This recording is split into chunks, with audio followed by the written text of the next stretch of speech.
วยหรือ think and grow rich Alright, let's get started. Welcome back to the new chapter on power system stability. So the lecture slide is again is from Professor Inertia, and some of the slides are in Thai. So those who are not Thai, I mean, for those who just stop by and come to check my YouTube, right? You may not be able to read the text, but I will try to explain this in detail. All right. So the reference of this chapter is from Hadisada chapter 11. So this picture is from second edition. All right. So the chapter itself is power system stability. Okay. It's called power system stability. Okay, so we have to discuss the new term of stability. Okay, so this is the definition of stability. So the stability is defined by the ability of the system, okay, to return to the equilibrium point after subjected to the disturbance. Okay, so the keywords of this is that it is ability of a power system, okay, to return to equilibrium point or normal, okay, operating condition after normal operating condition or equilibrium point after disturbance. Okay, so the keyword itself is disturbance, and this is the ability of the system to return to equilibrium point after the disturbance. All right, so we have to define what are what the disturbances are. Okay, so what the disturbance that could happen to power system, it could be natural disaster, right? The first one is natural disaster. It can be thunderstorm, can be rain, or it can be lightning. Okay, so those disturbance could result in fault or short circuit. Okay, so this is the the things that we have learned it already. This is fault and short circuit. This is the short circuit. Okay, this could be, the abnormal. In short, this is abnormal operating condition that happens to. It could be, it could be the fault on the transmission line. Okay, this can be the fault or the disturbance. I mean, this is the disturbance that would, disturb the normal operating condition. Okay, so it means that, the system used to operate normally. Okay, if the power system is stable, means that once there is a disturbance to the systems, and the system could return back to equilibrium or to the normal operating condition again, this we can say that the power system is stable. Okay, so the key is that stability, okay, it is a noun of the, and it is a noun, and the adjective of which is stable. Okay, the condition that if your power system cannot return back to the normal operating condition again, it is called instability. This is the acronym of the stability. Okay, but the adjective of which is called unstable. Okay, this is unstable. This is adjective. On the right is adjective. Okay, so this in real life, I mean, in normal life, okay, you experience this kind of stability. If I want to put this in a normal analogy, okay, stability would mean that, the is ability of your life, okay, to return to your normal life if you have subjected to any kind of disturbance. So, your life experienced so many disturbances, All right. If you know, running into, affection, you fall in love with someone, right? And it could be, the relationship cannot go long. So you also, you can also face this kind of disturbance. Meaning that you can, if you break up with your girlfriend, right? You can see that different people would react to this, this event differently. I mean, different people would have different reactions to this kind of event. Okay, for those, who have, so those experienced, I would say, those experienced people, right? The disaffection, I mean, this kind of love problem wouldn't have any impact on their normal life, right? If you break up with this girl, I mean, some of the playboy could go to a different girls. So you may say that this kind of people, has a very high degree of stability. Okay, but the same kind of stability, okay, if it happens to another person, right? You may have seen that, so many people just commit suicide after, having this kind of problem. I mean, yeah, you break up with a girlfriend and somebody just commit suicide. So this kind of person, right? Definitely, this is not stable. These people are unstable, mentally unstable. Okay, so with this kind of disturbance, disturbance can be, I mean, this disturbance could be defined as large or small. Okay, if to this sensitive person, if this kind of, I mean, disturbance happened to the very sensitive person, okay, the disturbance could be considered as extremely large. Okay, but if the same disturbance happened to, for example, an experienced lover, okay, this is nothing. This can be considered nothing. Okay, so the disturbance itself, it depends on the system we are considering as well. All right, so this is the analogy. All right, so if we talk about academic as well, you can see that some of the people, when they get not non A grade, okay, they get the very, I mean, the grade lower than their expectations. Okay, different people would react in the different ways. So some people, say, oh, if I don't get F, everything is all right. Okay, okay, this people has, if you want to interpret this, people has very high degree of stability. To the other person, okay, so the academic geeks would be, they, if they get B plus or B, these people would say this is a big trouble in their life. Okay, they can do, some stupid things. So these people has a lower degree of stability.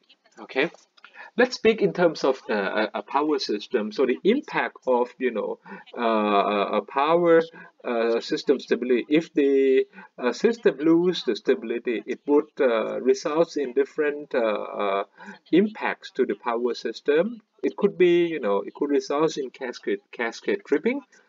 It could result in the loss of synchronism. It could be partial blackout or a complete blackout. Okay, that's why we need to, understand the phenomena itself. We need to understand the impact of the stability, how to analyze it. Okay, because this chapter, I mean, this subject is about power system analysis. So you have to be able to analyze the event and how to, at least you need to know the remedial action in order to resolve the stability problem. Okay, so this picture is just to show you, the analogy of power system to a horse cart. Okay, you have a horse, and this horse is tied with the car through a rope, right? The horse driven cart. Okay, so it means that, if you try you put the analogy of power system, you see that the power system consists of the generation G, transmission D and the load of distribution GTD. So if the system is under the normal operating condition, meaning that the three subsystems, namely GTDs, remain intact, okay, it means just like this cart is driven by is powered by the horse, and the horse just drive this cart right at the normal speed, okay, at the normal speed and normal or constant speed. Okay, in this sense, if this horse just ride on the normal speed with the load, with the tie of a cart at the back, right?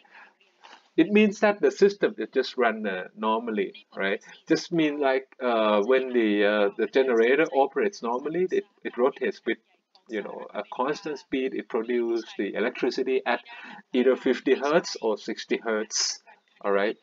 But in the if we try to model this a little more, we expand this idea to the interconnected system. So this is the analogy of the group of horses with the different carts, and these are tied with as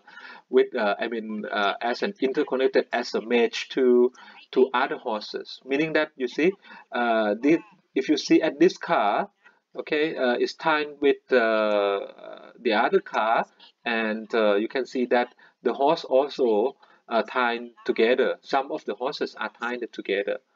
It's just like a interconnected power system. Okay, this is analogy of interconnected power system, whereby you can see that one of the load can be supplied by different sources. In this case, for the car number 2, you can see that the load itself, okay, the load itself is supplied by the power of the horse, this horse, and this horse. Okay. And also you can see that this car number 3 are tied that with another load as well, and tied with multiple number of horses. Okay, so it's just like the interconnected power system. So what happened if there is a disturbance? This is disturbance. Okay, for example, we cut off this horse.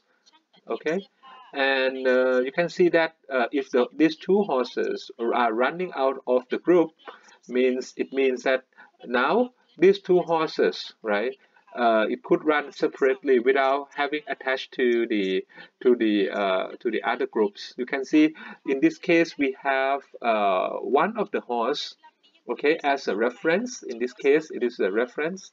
Okay, and if these two horses are disconnected from the rest of the group, okay, now you can see that these two horses also pull some of the load of this group on the left side.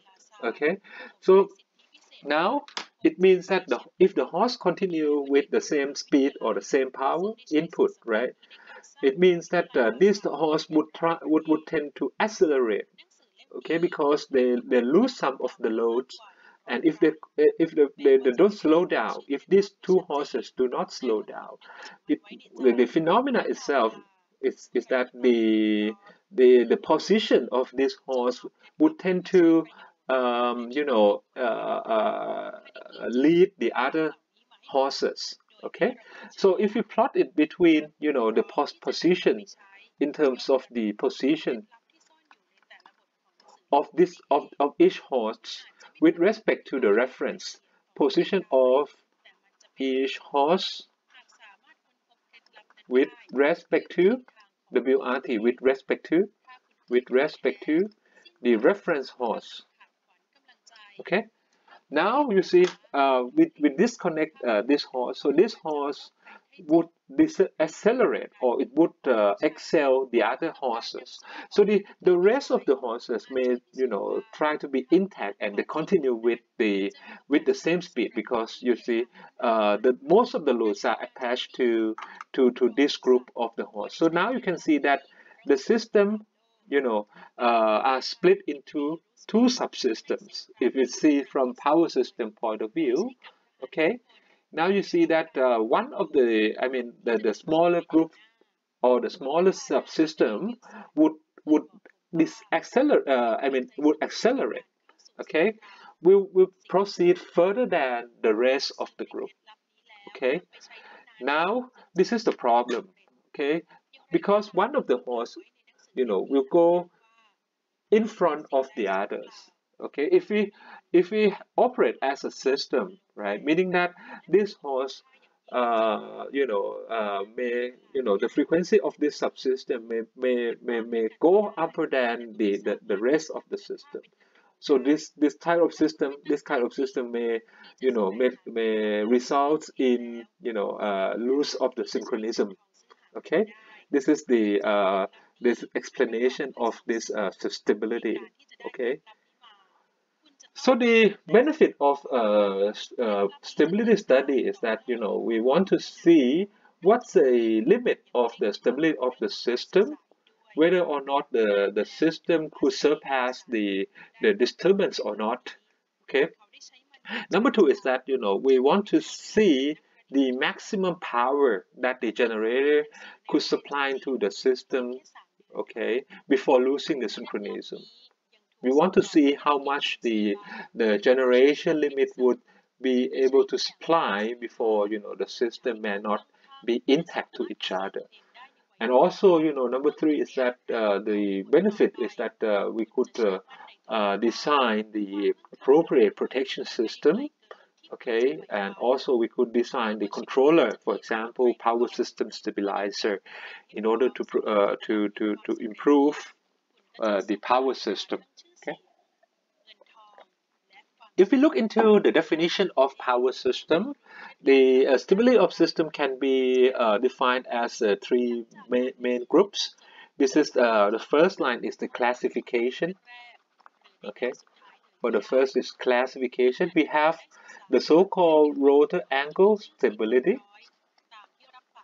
Okay, we have frequency stability. On the second branch, this is frequency stability. And the last one is the voltage stability. Okay, it's clear, right? The voltage stability, for example, it's the name also suggests stability is the ability of the system to return to the equilibrium point after subjecting to disturbance, right? So meaning that, if you say about voltage stability, it means that it is the ability of the system to return to the normal operating condition or to the normal voltage condition after subjected to disturbance. All right, where, the frequency stability is that the ability of the system to maintain the normal frequency level after subjecting to the disturbance, right? So that's the, the rotor angle stability. Okay, it's the ability of the synchronous machine, right, to maintain the rotor angle, okay, after subjected to the disturbance.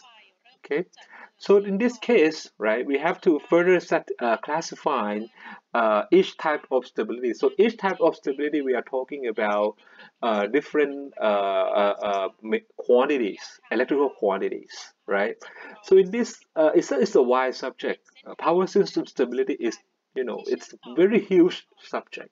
Okay, so in this particular lecture, we are going to examine just one of the, the three types of the stability. Namely, we are going to see just the number one on this chart. So we will be talking about the rotor angle stability. Okay, so the rotor angle stability could also further classified by the size of the disturbance or the scales of disturbance. Okay, this is the further classification based on the scale of disturbance. Okay, so it could say it. It could be classified as a small scale. Okay, it may be or you can say that stability due to the small disturbance, and we have small, and another one is the large disturbance. Large disturbance. Okay. All right. The large disturbance. So you can see that what do we have to? We have to further, explain what do we mean by small, what do we mean by large, right? Of course, if you have large disturbance, it must be, some kind of fault, right? We have learned from the last chapter that the most severe types of fault would be three-phase fault, for example. So if your system experience or the generator, in this case, right, it is talking about rotor angle stability. So we will mostly discuss about the dynamics or the dynamics of the synchronous machine. Okay, so if a synchronous machine experiences a three-phase fault, okay, that kind of event is it's classified as large disturbance stability. Okay, so large disturbance stability is we have another name. Okay, it might be called transient stability. Okay, so in Thai it's called เสถียรภาพชั่วครู่ Okay, in English it's called transient stability. But if the disturbance is small, so if it is small, then it is called dynamic stability. Dynamic stability. Okay, dynamics means it's moving, right? So power system is moving because all the parameters, everything's in the system change over time, right? When you turn on your light, you switch on the light, or you switch on the AC, the aircon, meaning that you increase the loads, right? Okay, so if you talk about the dynamic stability, it would deal with mostly it would deal with the change of the power system. Mostly it is the load changes. Okay, so the load changes in the system. If we say the system is it's very a robust system, it's a very robust technology, right? If you change the load a little bit, you increase the consumption. Okay, this you turn on more electrical appliances. So this is considered very minuscule to the gigantic system, right? So everything is changed. I mean, the load keeps on changing over time, right? So that's why the load change is normally defined as a small disturbance, and this the stability or the ability of the system to withstand those load changes, okay, is called dynamic stability because it changes over time. It's moving, okay.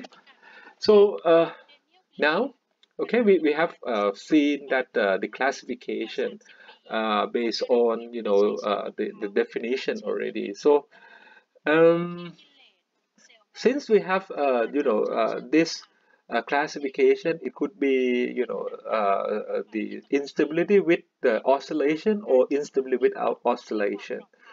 It could be stable, right? You can see that if you say that the for this curve as example, right? You can see that in this scenario it's not stable anymore because you split the horse into two types and it doesn't go together. These two do not go together. Okay, it's because if you model this, you change this to electrical quantities. For example, you say this is rotor angle. Okay, the rotor angle, meaning that the rotor angle of these two generator would further excel, right, than the other group of the generators. Okay, so now this is instability, of course. Okay, this is instability, but this instability could result in some sort of oscillation, or it is not oscillated. Okay, because you can further model that instability could be as it could be instability with oscillation or instability without oscillations. Okay, you can also, those kind of oscillation could be, it could be the local phenomena, could be oscillation with different areas, right? It could be, what we call subsynchronous resonance. This will be, I mean, this could will be beyond the scope of this of this course. So we will not touch on this. Okay, this is the, if we look into the detail, this is local mode. Okay, this is local mode. This is inter area mode. Okay, and this will be discussed in another subject, right? So this is more or less what we have discussed already, right? A small disturbance and a large disturbance. When we deal with the small, right, small disturbance, so we mostly we deal with it could be, deal with the nonlinear. We could deal with linearization technique, right? Because power system is a nonlinear system, right? If it is small enough, then you could approximate the nonlinearity by the linearization technique, okay? And the small signal stability, okay? The signal here means that it is a disturbance, okay? So for this example that I just discussed is that the disturbance could be the low changes. This is considered the small signal stability. For the large disturbance, right? For the large disturbance, we cannot use the linearization technique. So you have to analyze the whole nonlinear function or nonlinear model, right? So those the large disturbance could be of the form of the three-phase short circuit. This is three-phase short circuit. Okay, the disconnection of one of the machine out of the system, or you disconnect the large load out of the systems. This could be considered as a large disturbance. Since you cannot use linearization, so the system has to be analyzed by the numerical method. Okay, so this is the technique that we are going to talk here is about what we call time domain simulation. Okay, we will deal with what we call time domain simulation. All right. So we are going to analyze the swing curve of the rotor, okay, with respect um, to a certain reference. For example, we can use the analogy of the running of the group of horses. Okay, we are dealing with since we are dealing with machine, right? We have to deal with the mathematical model that would describe the motion of the machine or the synchronous generator. All right. So we would start, this analysis by, the swing equation. Okay, the swing equation. For example, here is we have the generator. This is the generator, or any rotating mass. Okay, this is a rotating mass. Once we have the generating mass, everybody knows that in order to produce the electrical power, right, you need to put in mechanical power, and in terms of this could be it could come from any secondary energy source, right? For example, you use the steam, to spin the turbine, and the turbine connected to the shaft of the generators. You input the mechanical torque as an input, right? And the output of the generator is to produce the electrical energy, right? In this case, we give in mechanical torque. So in this case, the output of which we consider as an electrical torque, since it is a rotating mass. We are talking in terms of torque, right? This is the force. Okay. In this case, if the generator rotates or the mass rotate at a constant speed, meaning that there is no acceleration, right? That means that the input just equal to the output. Okay, this is the concept, right? Since there is no there's no acceleration or deceleration. Okay, you the input and the output is the same. Okay, just like you ride a bicycle and you carry your friend at the back. If you run at a normal speed, meaning that you are trying to push, you insert the mechanical inputs, or the input torque, just right to the weight of your friend. Okay, but what happened if your friend just jump out, you know accidentally, for example, right? If you were to input the same mechanical torque as before, right, your bicycle would tend to accelerate, right? Because the force you insert to the bicycle is just right for one passenger, but now you don't have any passenger, meaning that if you continue, right, supplying the same input, right, your bicycle will accelerate, or the speed will increase. Okay, so the disturbance would result in either, it can be if the mechanical input or mechanical input torque Tm is greater than Te. In this case, just like you increase the input and the output remains the same, right? So you get the accelerating torque, or the disturbance could be your Tm is less than Te. Tm less than Te, just like in this case, it's a bicycle with a friend at the back, right? Suddenly now, in the first case is that your friend jump out, but now you just accidentally get another friend, or your friend just carry one bag of rice, 10 kgs of rice.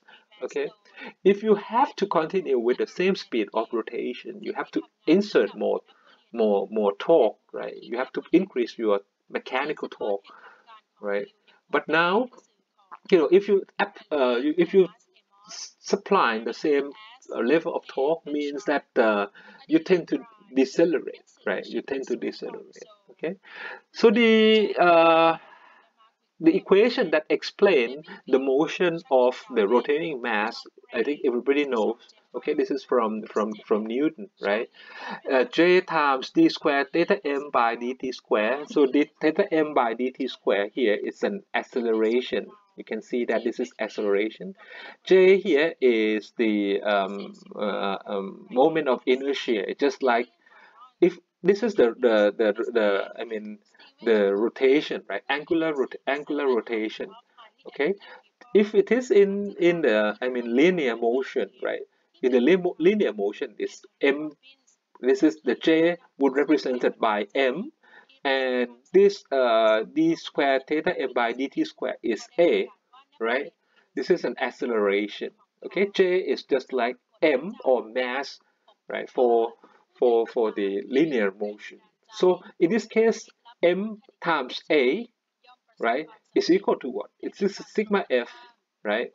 Right, sigma f equal to ma. This is the Newton's law, right? So on the other side is torque. Torque is force, of course, right? It is accelerating torque, so this is like sigma f. Okay, so the theta m in this case, since it is and this is an angular motion, so the distance or displacement is measured in terms of the angular displacement of the rotor with respect to some sort of reference. Okay, so if you measure the angular movement, right, you have to get the reference, and you measure in terms of the angular displacement, or the angle that made between the that is pointing from the reference point to the object itself. This is theta m. Okay, so in this case, the reference is the stationary along stationary axis on the stator. Okay, It must be some reference. This is the reference frames of the machine. So the stationary axis for the reference, right? If you put this as a phase A, and the rotor is rotating, right, clockwise, okay, if it is rotating clockwise, your theta m is the angular displacement from this stationary reference, meaning that we fix this axis, okay, and we want to measure the how this object rotates, what is the displacement from this point along the trajectory here. So we measure in terms of the theta m, which is the angle between the object itself, which is the object in this case is the rotor axis. Okay, we want to see the position of the rotor from the stationary axis A. Okay, now we have this theta m, the definition of theta m, because the theta m is the rotor angle. Now the theta itself is called rotor angle, because this is the angle of the rotor axis, right? Which when we measure with respect to the stationary frame. So this is the key. We have the stationary reference on the stator phase A. Okay. Now we somehow since the rotor is moving, right? It's rotating with relative to the synchronous speed. So you see that the synchronous machine just operates more or less close to the synchronous speed, right? If the machine rotates exactly at synchronous speed, so you have exactly 50 hertz or 60 hertz, right?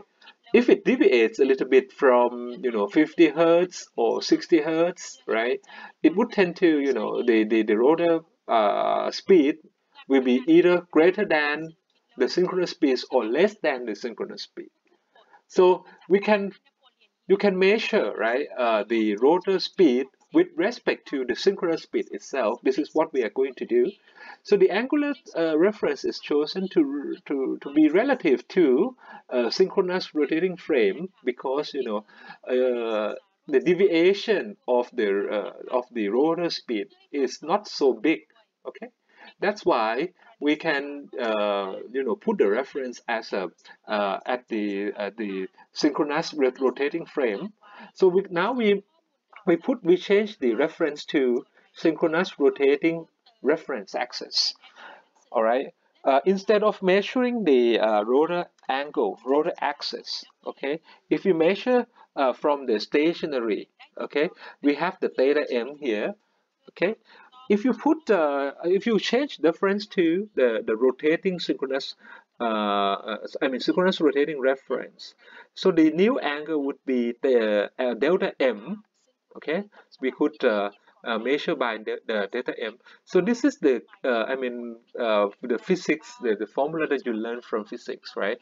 So now you can express any angle, okay, with respect to the stationary frame. This is the stationary, and this is the angle when we have the change of reference to the rotating frame.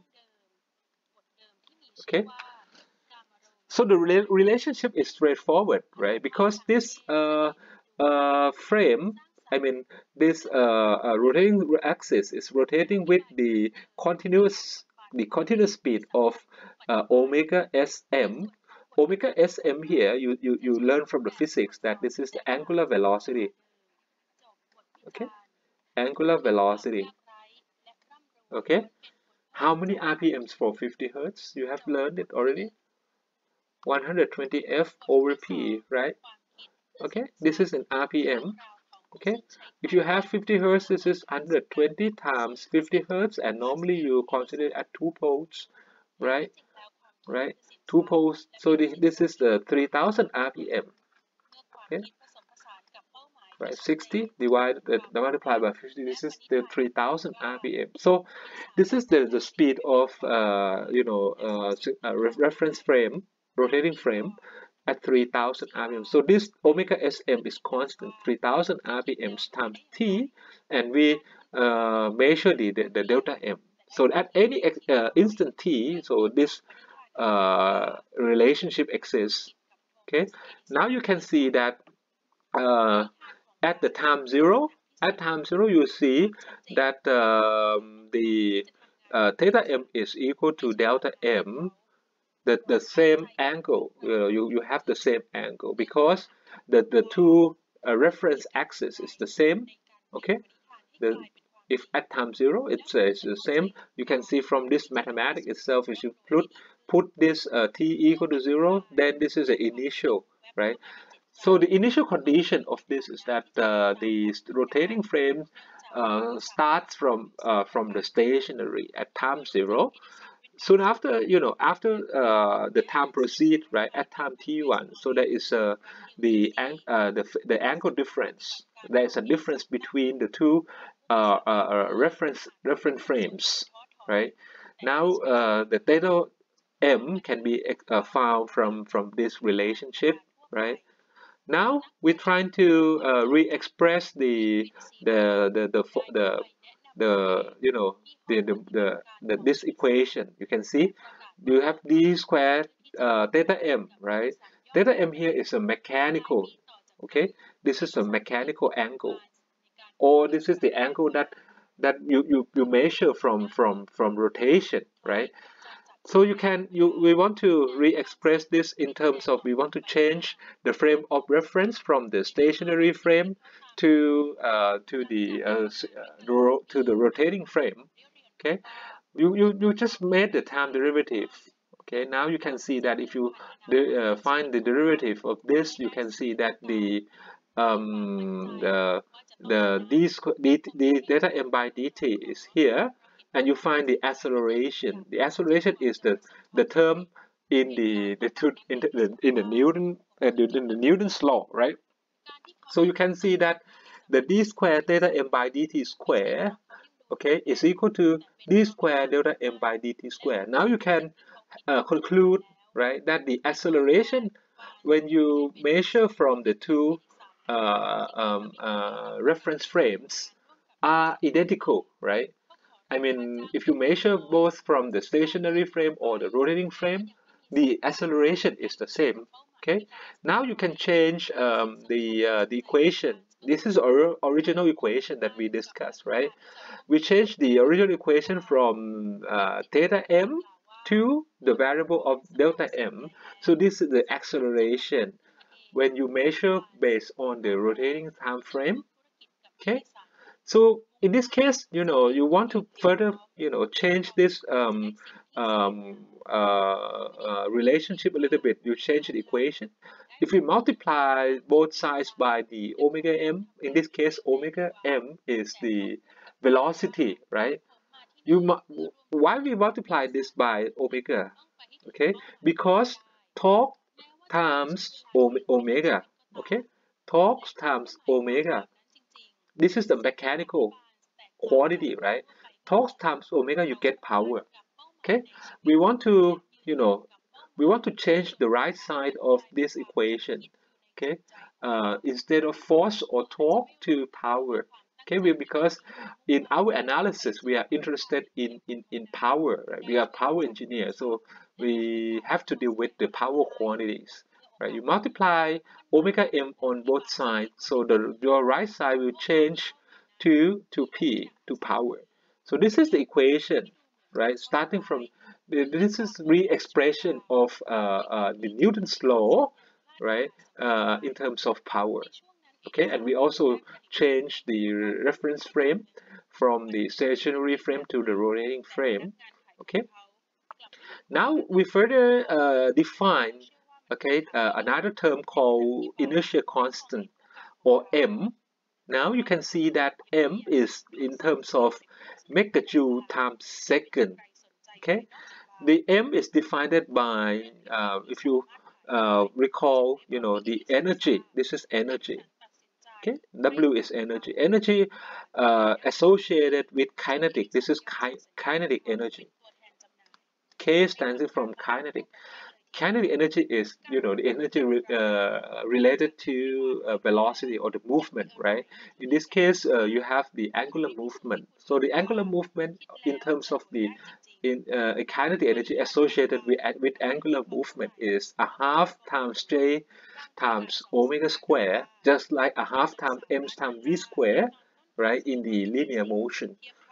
Now, if you model this as if you define m as an initial constant, okay, it is a megajoule times second, so it is j times omega.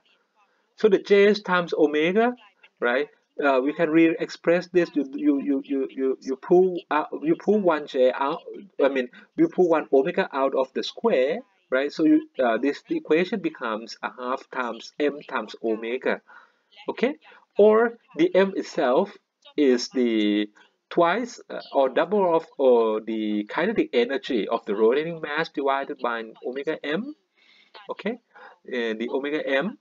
And you can also, the omega m is the mechanical, m standing for mechanical speed, okay? So the mechanical speed, you can also you can further approximate, right? You can also further approximate, okay? Because as we discussed earlier, that the rotor, it usually operates at the synchronous speed, okay? Because the frequency deviation in the system is less, is small, okay?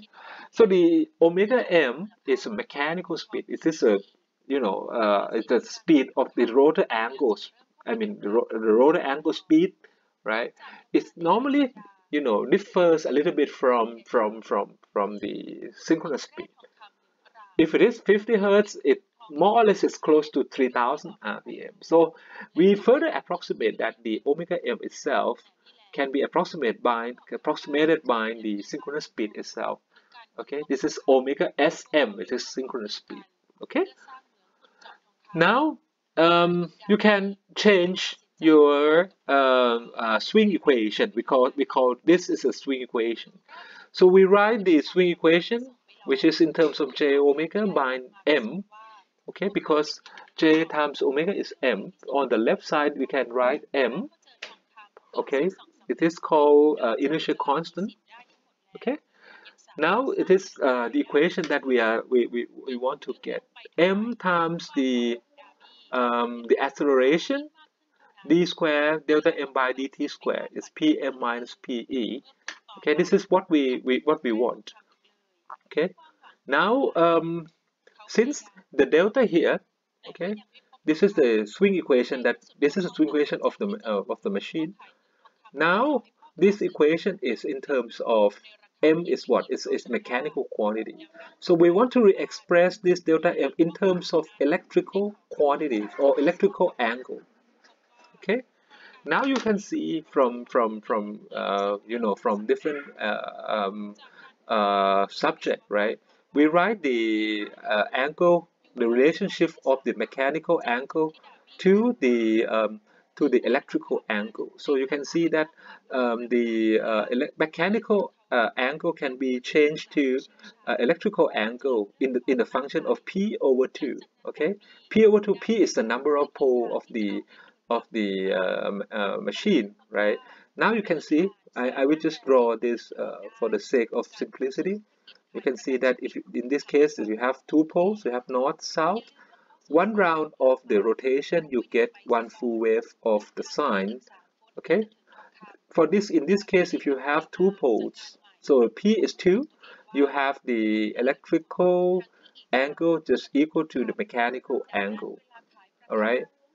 But once you have, four poles, your four poles means that, this is the sketch of the four poles, meaning that one rotation of rotor, right? One rotation will result in double frequency. Okay, this is if you have, four poles, you will get double frequency. This is P equal to 2. If you have P equal to 4, right, you have double frequency. If P is 4, right, you can see that delta is just twice of the delta M. This is clear, right? Meaning that if you have two poles, okay, in order to get 150 hertz, right, you just rotate at the slower speed, okay? Because if you rotate at the same speed, okay, you will get double frequency. You will get you will get double frequency, okay? This is clear, right? So the electrical angle will become double of the mechanical angle. So similarly, since the omega is a velocity, it's d delta by dt, right? So if you put the time derivative to both sides, you can express as well that the frequency, right? Okay, the electrical velocity just in terms of the same relationship with the mechanical velocity. Okay, now you can change the equation, the swing equation from mechanical. In this case, this is mechanical quantity into electrical quantity. Okay, now we put in this relationship, right? So we have the factor of constant of 2 over p over 2, right, in front. Okay, p over 2 in front. So you can see that once we have double second derivative, right, you can have this relationship 2 over p times m times d square, the second derivative of the delta with respect to t. Okay, so this is the equation. This is the swing equation expressed in terms of the electrical quantity.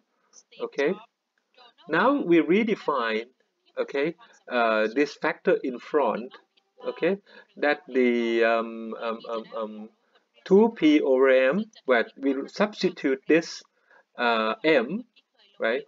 M is what? This is 2, this is the kinetic energy divided by omega sm. This is the what? Synchronous speed, right? This is a synchronous speed.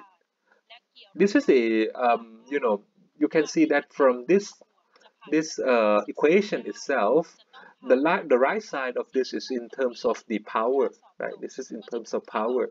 So this PM and PE usually expressed in terms of the megawatt, right? If you want to change this, to per unit, okay, you can just divide the common base on both sides of the equation. Okay, we put the m, okay, and to this position, and we divide this by two sides of the equation by the common base SB. And we want to change this equation in terms of the unit of this in terms of per unit. Okay, now you can see that we have so huge constant term in front of the acceleration, right? So this can be defined as the new constant, or this is called h. Okay, h is the constant or per unit inertia constant, usually defined in terms of megajoule over MVA sec, right? This is the H is is a characteristics of the generator. It's usually defined in terms of the kinetic energy, or in megajoule at the rated speed. This is the kinetic at the rating. Okay, divided by the machine rating. This is H. Okay, now you can express this the kinetic energy in terms of 2h, right? You can play around with this, and you have finally you have the swing equation expressed in terms of per unit quantity. So this is the swing equation. So the angle, right, the electrical angle can be expressed in terms of radian, or it can be in terms of degree as well. So this doesn't it doesn't have any big deal, right? Because the equation itself, the omega s, okay, is 2 pi times f0, right? So these are the two equations that we have to deal with in the swing equation. So everything now is expressed in terms of, this is the h is the characteristics, right? It's an inertia of, I mean, this is the constant inertia constant of the machine itself, okay? And F0 is the fundamental, or this is the nominal frequency. It can be F here, could be 50 Hertz, or it can be 60 Hertz, depending upon which frequency we are using, right? And you define, if it is the angle is in radians, so you just divide this by pi, right? Remember, these two equations is in per unit.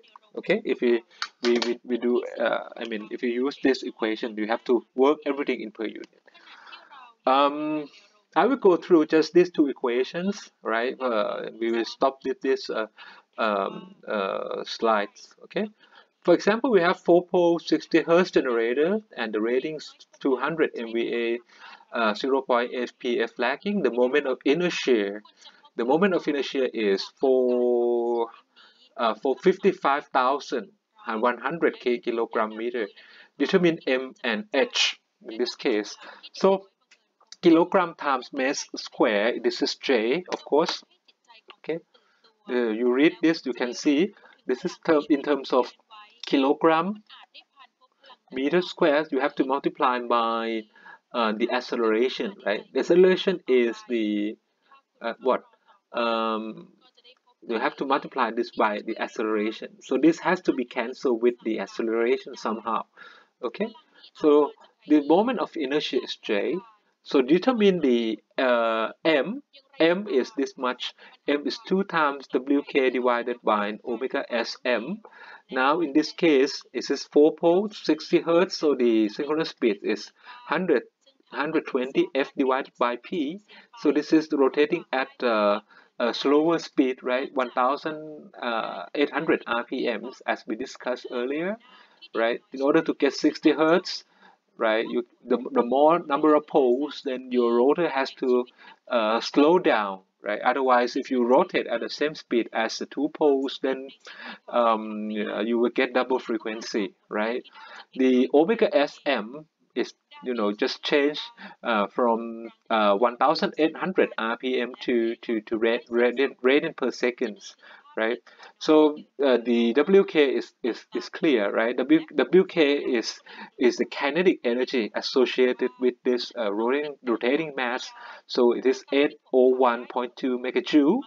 So M is 2 times WK divided by omega SM. You get 8.5 megajoule second, and H. Remember, it's easy. H is, it's a per unit of WK with respect to the rating itself. Okay, the H here, it's the energy divided by, okay, H is in the megajoule divided by MVA, right?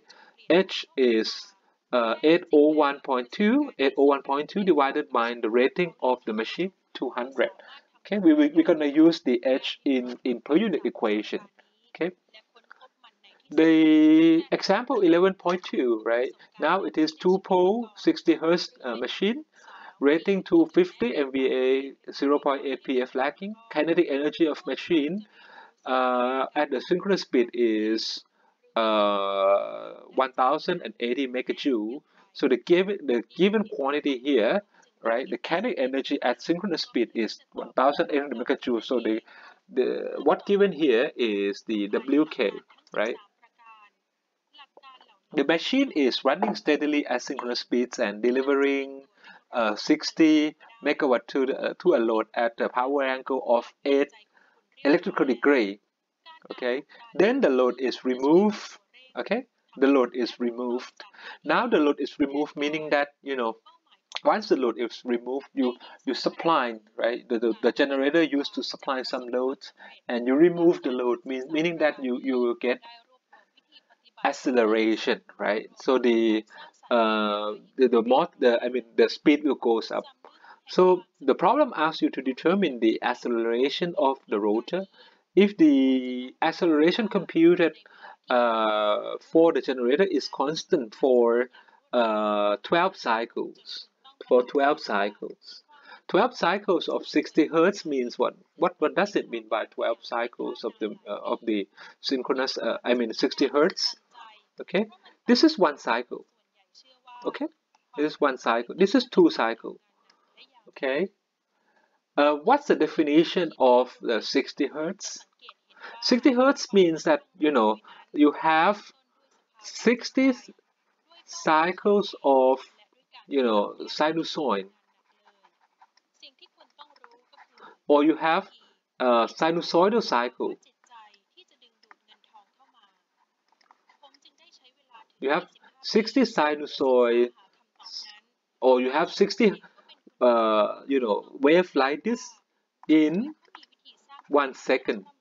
Okay, this is clear, right? Meaning that you have 60 waves, you have 60 like this, you have 60, okay, 60 sinusoids, okay, in one second. All right, so 1 second means that 1 second lasts how much second is that? Okay, this is the duration at which one cycle of wave happen, right? This is called period t. Okay, t itself is 1/60, right? Second. Okay, this is the period of one cycle. So the problem asks you, right? If the acceleration is constant for 12 seconds. So 12 seconds means that if it continues, right, the acceleration continues constant, remains constant for 16 times 1/60 seconds. Okay, or this is what? 5. 1/5 is 20 milliseconds, right? This is 20 milliseconds. Okay, now you can see, right? Or 0.2 seconds, right? This is 0.2 seconds. Now you can see the problem asks you to determine the value of the power angle and the RPM at the end of this time. So you want to see how much the RPM the angle of this time. Meaning that the problem asks you to find the delta at 0.2 second, right?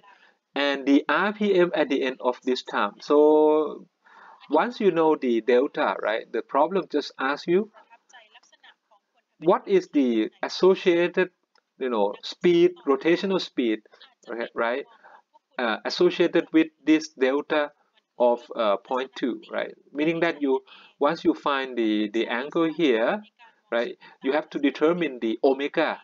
Okay, you have to find the omega, okay, at time 0.2, and then you convert this omega, because omega is radian per second, right? And you change this radian per second to RPM. Okay, this is this example. Okay, if you understand this problem statement, it's clear, right? Now everything is written here, right? The H can be divided by the WK divided by the rating itself, which is H is 4.32. The PM, the problem is given, right? The machine is running steadily. The problem, the statement here says that the machine running steadily means that it is in steady state. In this case, at the synchronous speed means that the PM is equal to PE. There is no acceleration at all at this speed, right? It's delivering the load of 60 megawatt. This 60 megawatt itself is essentially the PE, right? Because this is the delivering electrical power, 60 megawatt. But since before the loss of the load, or before the disturbance, right? The machine used to run steadily, meaning that PM and PE is the same. Okay, PM and P is the same. That's why the PM here is 0.2 per unit. Okay, so we want to see right after, we want to see after 12 seconds, 12 cycles, right after the disturbance. So we want to see the the delta after the disturbance after 0.2 seconds, right? So we just solve this equation. Okay, this is after the what? After in this case, after loss of load. Okay, this is after loss of load. After loss of load, we want to solve for delta, right? We want to solve for delta after the loss of load. Now you see this is PM, the mechanical power after the losing the load, right? Meaning that once you disconnect the load, right, the generator still operate at the same condition, meaning that it's still right supplying the same. It's still receiving the same mechanical input as before. Okay, that's why the rotor will accelerate, right? Now you can see that we want to see the delta acceleration of the delta. H is given here because H is this figure. F is 60, right? We want to solve this equation. Basically, you find the d square, the acceleration as 600 degree per second square, or you can change this, to 100 RPM per second. Now, we want to solve just delta, right? We want, I think, yeah, the problem also asks you the delta at time 0.2 second. And also, the problem asks you to find how much RPM, right? How much RPM is omega, or it is d delta by dt, right? So you need to know d delta by dt. In this case, you could solve for d delta by dt, which is 600 times t, 600 times t, and we substitute this by 0.2 second, you get omega, right? You get omega at 0.2 second. This is the what rotor speed, right? At 12 cycles. Okay. Now you can see that this is here, right? You can see that this here, the angle is 100 RPM per second. We have solved this already, right? 100 RPM per second. So after 0.2 second, so the speed itself is 0.2 times 100, and you multiply, you plus, right, 3600. This is the synchronous speed of 60 hertz, right? Because now this is the acceleration, the speed due to the increase of the speed due to increase of speed due to rotor acceleration.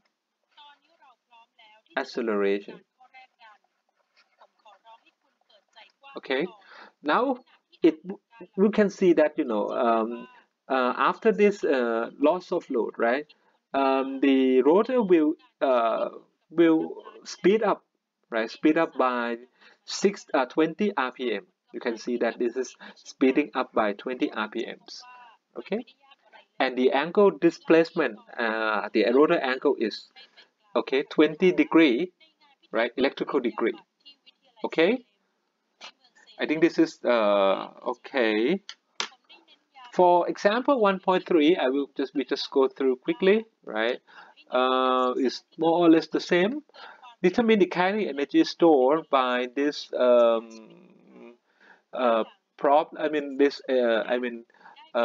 this machine, two-pole synchronous machine, and edge of this much. Assume the machine is running steadily. This is the key, running steadily, meaning that the PM used to be equal to PE, right?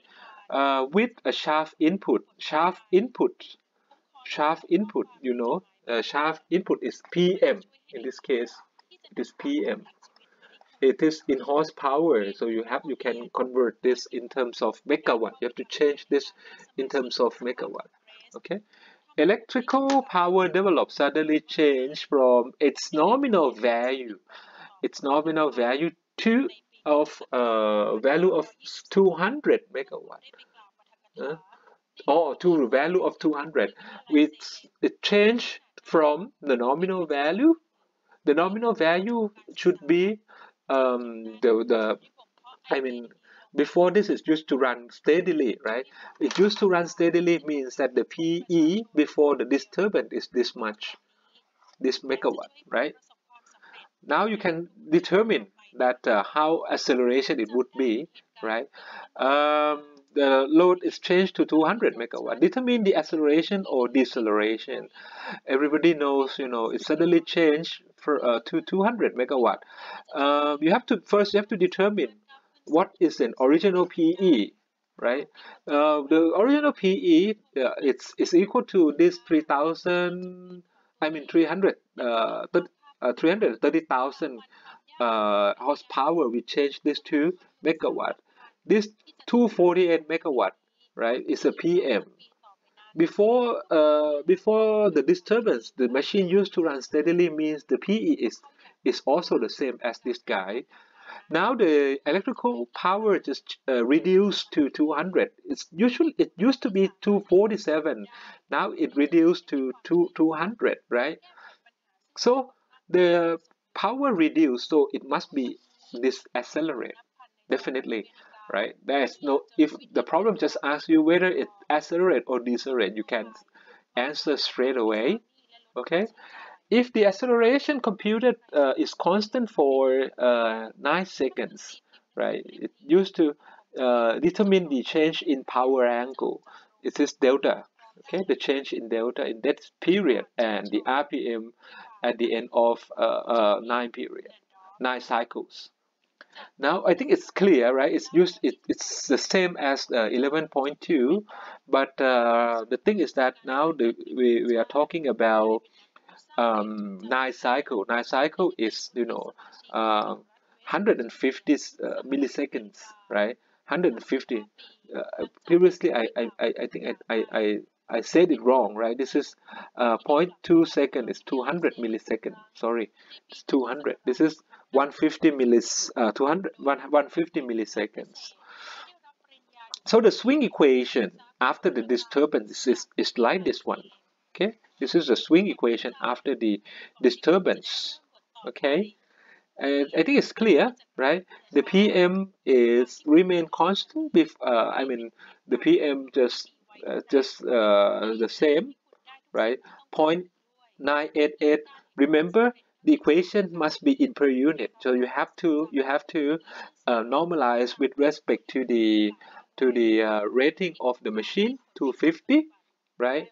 This is 0.988. This is in per unit, and the electrical power after the disturbance. This is the equation here is after the disturbance. Okay, what is the disturbance? This is 47 megawatt load reduction. Okay, this is load reduction. So after this, you just solve, everything. Now you can see that, of course, it's accelerate, right? You determine the speed first, right? We assume that the speed is constant. You get 376 degree per second square, or if you pass by, you know, we change this 376. What's wrong with this? I think this is the 376. This is not. It should not be correct, right? It should be. I just leave it to you to check. Okay, whether it is 376. It should be 376. I'm not sure, but you can you check it yourself. It should be 376 because this is 1/6, and 6 divided by this should be 60 something, right? This should be not 73, not 736. It's not correct. Okay. This is the speed of the rotor, right? And you can change, you can find the angular, I mean the power angle. The angle, the delta itself is also called power angle. It's another name is called power angle, right? Remember, well, we discussed this in power system 1 as well. Now you see that the angle difference is 4.23 degree, and the speed at the end of 0.15 second or after 9 cycle, right? The speed is increased by 9.4 rpm. Okay, I think I will stop here, and we will see you in the next clip. I think it should be next week. Okay, thank you very much. Bye bye.